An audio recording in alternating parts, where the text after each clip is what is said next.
The Night Watcher. Part 1. The job, my name is Daniel Cross, and if you're listening to this, maybe you'll believe me. Maybe you won't. To be honest, I don't even care anymore. I just need to tell it. I need to put it somewhere before the school swallows me whole. I never thought I'd end up here, working nights in a middle school, of all places. My life before this was painfully ordinary. For almost 10 years, I worked at a steel plant just outside of town. Long shifts, hard labor, nothing glamorous, but it paid the bills. Until one morning, we were called into the main office and told the company was shutting down.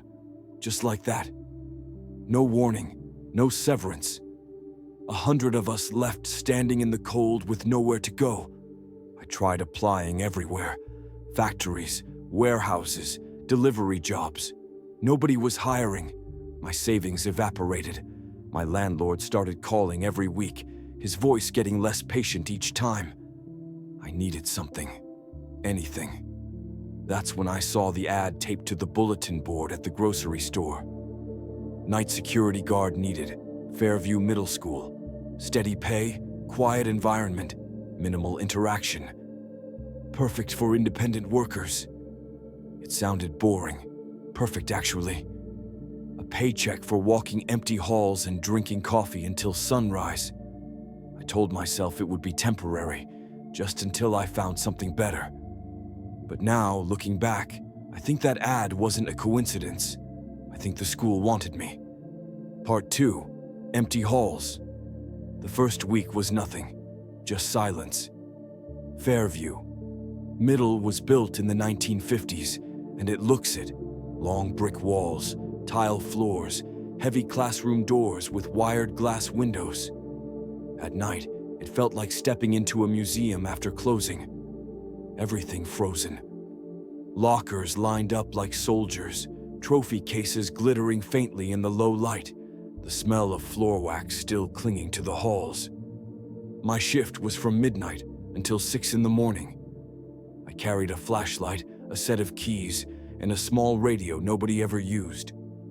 I'd do 3 full patrols, check every door, and then sit in the main office with my thermos until dawn.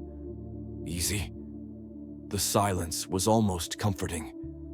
The only sounds were the hum of the fluorescent lights and my own footsteps echoing down the tiled corridors. Sometimes, if I stood still long enough, I could hear the building breathe, the creak of old wood, the faint tick of the heating system. Normal things, nothing to worry about. At least, not yet. Part 3. First signs. It was during my second week that I noticed something strange.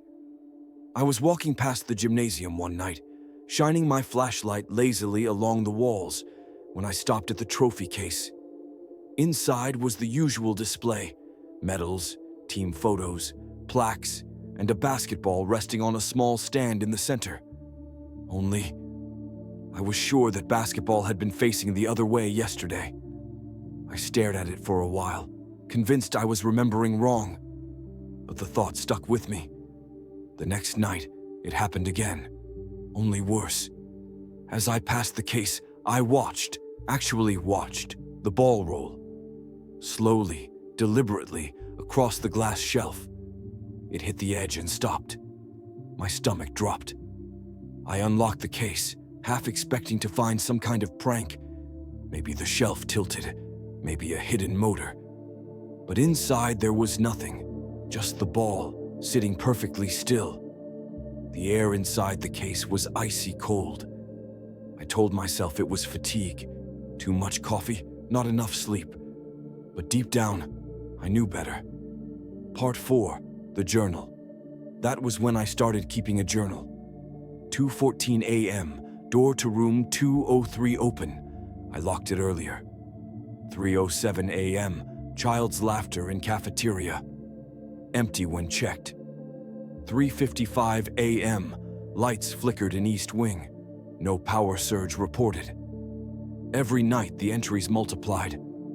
Doors I had closed were wide open. Lights I'd shut off flickered back on. Chalkboards that had been wiped clean bore faint writing, words scrawled in messy, childish handwriting that vanished the moment I touched them. I tried telling myself I was imagining things, but I couldn't shake the feeling that the building was watching me. Part 5. The Janitor.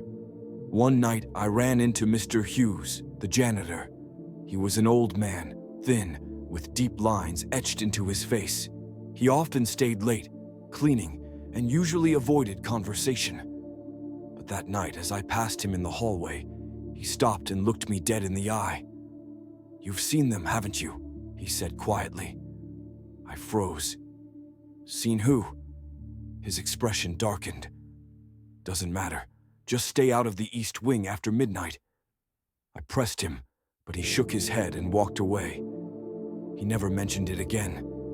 His warning only made the temptation stronger. Part 6. The library. 2 nights later, during a thunderstorm, I saw the boy. The rain pounded against the windows, thunder rattled the building, and the lights flickered. As I passed the library, I stopped dead. Between the shelves stood a figure, small, pale, a boy. My heart raced. I raised my flashlight, but the beam cut on.